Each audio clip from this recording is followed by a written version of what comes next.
ব্রহ্মবৈবর্ত পুরাণ ব্রহ্মখণ্ডের ত্রয়োদশ অধ্যায়। গন্ধর্বতনয় উপবর্হণের মৃত্যুর খবর পেয়ে গন্ধর্বরাজ এই ঘটনায় পুত্রশোকে অধীর হয়ে পড়লেন। কালক্রমে বহুদিন বিলাপ করে ভার্যার সঙ্গে মনে মনে শ্রীকৃষ্ণকে স্মরণ করতে করতে যোগাবলম্বন করে বিলীন হয়ে গেলেন পরব্রহ্মে। সে গন্ধর্বপুত্রের 50 জন পত্রীর মধ্যে অতি প্রিয়তমা সাধ্বী মালাবতী মৃত পতিকে বুকে জড়িয়ে উচ্চ কণ্ঠে রোদন করতে লাগলেন। অন্যান্য পত্নীগণও শোকে রোদন করতে লাগলো।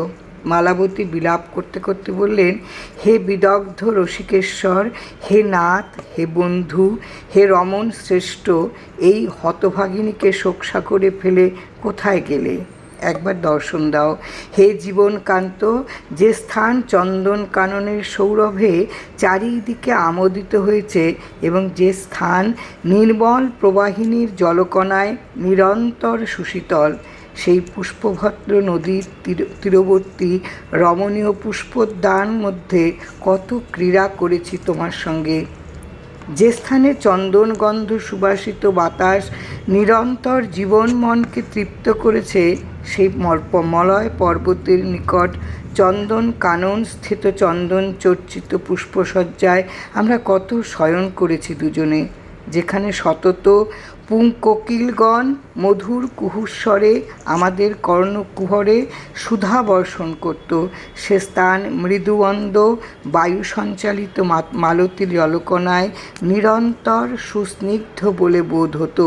সেই নদী তীরবর্তী সুরম্য গন্ধমাদন পর্বতের তলদেশে আর যে স্থান পূর্বে কমলার সঙ্গে কমলাপতি বিচরণ করায় তাদের পাদচিহ্নে চিহ্নিত ও পবিত্র হয়ে আছে, সেই পর্বতের অভ্যন্তরে বসন্ত সমাগম হলে অতি নির্জন স্থানে এই হতভাগিনীর সঙ্গে যে সমস্ত ক্রীড়া করেছ, সেই সমস্ত আমার এমন স্মৃতিপথে উদিত হয়ে অতিশয় ক্লেশ দান করছে আমাকে।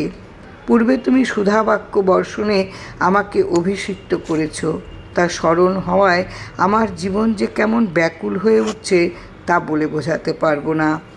হে জীবিত নাথ, দুর্বল সাধুসঙ্গ বৈকুণ্ঠ বাস অপেক্ষা সুখপ্রদ, আবার সাধু বিচ্ছেদজনিত দুঃখ মৃত্যু যন্ত্রণা হতে ক্লেশজনক বলে মনে হয়। সেই সাধু বিচ্ছেদ দুঃখ অপেক্ষা প্রাণীদের বন্ধু বিচ্ছেদ দুঃখ আরও ভয়ঙ্কর। আবার সেই বন্ধু বিয়োগ দুঃখ অপেক্ষা সন্তান বিয়োগ দুঃখ আরও বেদনাদায়ক।